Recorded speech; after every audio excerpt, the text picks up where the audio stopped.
27 फरवरी को जिस प्रकार का भारतीय जनता पार्टी ने राजनीतिक षड्यंत्र रचा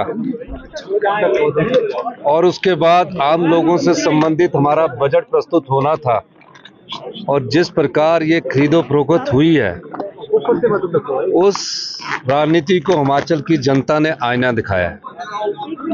हिमाचल की जनता ने कहा कि लोकतंत्र और जनता के वोट से चुनकर जो सरकार लोकतंत्र के इस पर्व में बनाई जाती है, उस सरकार को नोटों के दम से जो गिराने की कोशिश की, उसका मुंह तोड़ जवाब जनता ने दिया।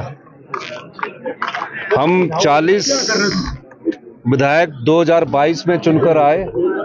आज खुशी है कि हम फिर से 40 हो गए हैं, लेकिन 4 महीने जो भारतीय जनता पार्टी ने प्रदेश के विकास में और जिस प्रकार की राजनीतिक षड्यंत्र का परिचय दिया, वो हमने जनता के सामने रखा। अब अगले 3.5 साल हमारा भारतीय जनता पार्टी से ये अनुरोध रहेगा कि 3.5 साल हमारी सरकार जो आम जनता से जुड़े हुए कार्य कर रही है, उसमें आप हमारा सकारात्मक सहयोग दीजिए।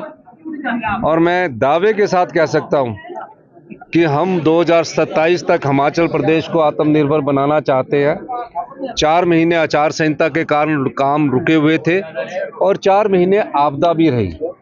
आपदा में भी हमारे को युद्ध स्तर पर हमारे मंत्रिमंडल के सदस्यों ने, हमारी सरकार ने, हमारे पार्टी ने, हमारे जो विधायक थे, आपदा में भी हमने युद्ध स्तर पर काम किया, जिसकी प्रशंसा वर्ल्ड बैंक ने भी की, नीति आयोग ने भी की और भारतीय जनता पार्टी के नेतृत्व में ने भी की। उसके बाद अब हम 4 महीने बाद फिर से जो बरसात आई है, उसकी मीटिंग्स हो रही है। आने वाले समय में किस प्रकार से व्यवस्था परिवर्तन और करना है, हमने किया है, और किस प्रकार से आत्मनिर्भर हिमाचल का निर्माण करना है, उसमें हिमाचल की जनता का हम सहयोग चाहते हैं। और खासकर भारतीय जनता पार्टी जो नकारात्मक पॉलिटिक्स कर रही है, नेगेटिव पॉलिटिक्स कर रही है, हम चाहेंगे कि जो योजनाएं हम यहां से लेकर जाते हैं, अभी मैं और पीडब्ल्यूडी मिनिस्टर्स और हमारे सुंदर ठाकुर जी गडकरी जी से मिले, हमने अपनी योजनाएं लाई है। हमने कहा कि भूभुजोर टनल का निर्माण होना चाहिए ताकि टूरिज्म बढ़े और सड़कों का 4 लेनिंग का हमारा निर्माण होना चाहिए।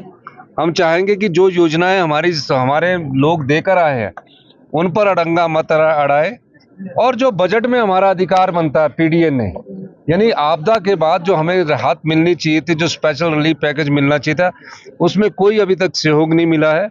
मैंने इस बात को देश के प्रधानमंत्री से उठाया है, देश के गृह मंत्री से उठाया है, और हमारी जो अपने राजस्व बढ़ाने की प्रक्रिया शुरू हुई है, हम उस दृष्टि से भी कार्य कर रहे हैं। और मेरा मानना है कि थोड़े समय में हमें कड़े फैसले लेने पड़ेंगे। वो युवा पीढ़ी के भविष्य को सुनिश्चित करेंगे कि आने वाले समय में हमारे युवा पीढ़ी पर ऐसी व्यवस्था लाई जाए कि वो सही दिशा में आगे बढ़ सके। तो हमारी सरकार भविष्य में सबके सहयोग से, जनता के सहयोग से और भारतीय जनता पार्टी के सहयोग से हम आगे बढ़ने की कोशिश करेंगे। सर, कल केंद्र का बजट है, क्या उम्मीद है, क्या देखिए, केंद्र के बजट से तो जो सभी राज्यों को मिलता, केंद्र का अपना तो आय होती नहीं, ये टैक्स तो आप ही लोगों का होता है।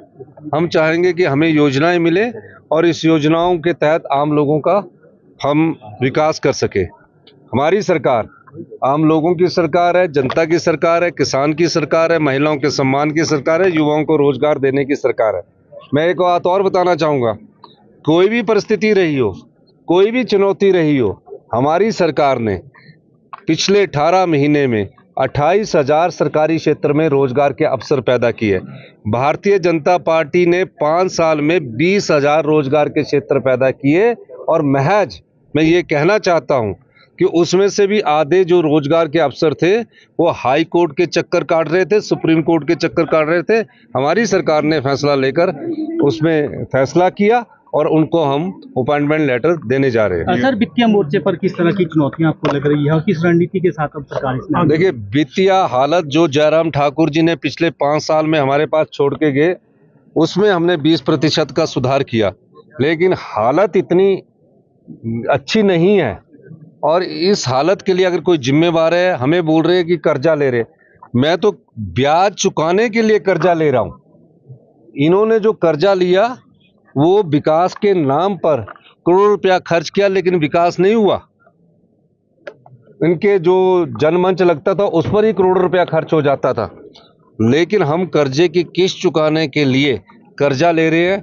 और हमारी अर्थव्यवस्था में जो सुधार के संकेत मिले हैं, ये भविष्य में आत्मनिर्भर हिमाचल की नींव रखेंगे। में जीत हासिल की और विधानसभा पहुंचे हैं, इसके लिए जनता का भी बहुत बहुत आभार और उनको फिर से बधाई।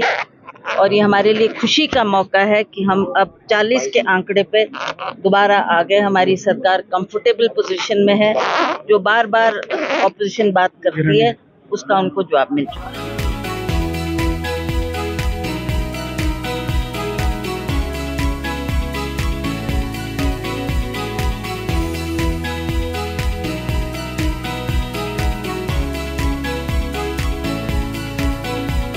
आज मैं 22 जुलाई 2024 को विधानसभा में एंटर हुई हूँ और मैं सबसे पहले देहरा के क्षेत्र, जो कि मेरा मायका भी है, भाई बहन है मेरे सारे, मैं सबका उनका बहुत बहुत धन्यवाद करती हूँ।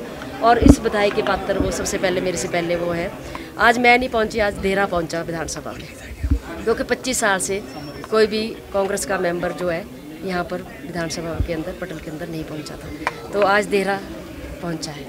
जी, मैं आज ओथ यहाँ पे विधानसभा परिसर में हुई है। मैं अपने नालागढ़ क्षेत्र की जनता का बहुत बहुत धन्यवाद करता हूँ, जिन्होंने मुझे आशीर्वाद दिया और मुझे मौका दिया कि मैं अपने आप को साबित कर सकूं और अपने इलाका नालागढ़ की सेवा कर सकूं। उसके लिए मैं अपने इलाका वासियों का बहुत बहुत धन्यवाद करता हूँ। उसके साथ साथ हमारी पार्टी के सभी नेताओं का, हमारे माननीय मुख्यमंत्री सुखविंदर सिंह सुक्खू जी का, हमारी पार्टी के अध्यक्षा श्रीमती रानी प्रतिभा सिंह जी का, उप मुख्यमंत्री मुकेश जी का और पार्टी के सभी हमारे नेताओं का और हमारी कांग्रेस पार्टी के नालागढ़ के कार्यकर्ताओं का, जिनकी वजह से आज ये जीत जो है वो मुनासिब हुई है और मुझे जो है विधानसभा पहुंचने का मौका मिला है। बाबा जी, आप इंडस्ट्रियल एरिया को रिप्रेजेंट। सही है, हम लोग क्योंकि not only industry area but हमारे साथ पंजाब का बॉर्डर है, 4 से 5 बॉर्डर जो है हमारे साथ पंजाब की सीमा के साथ लगते हैं।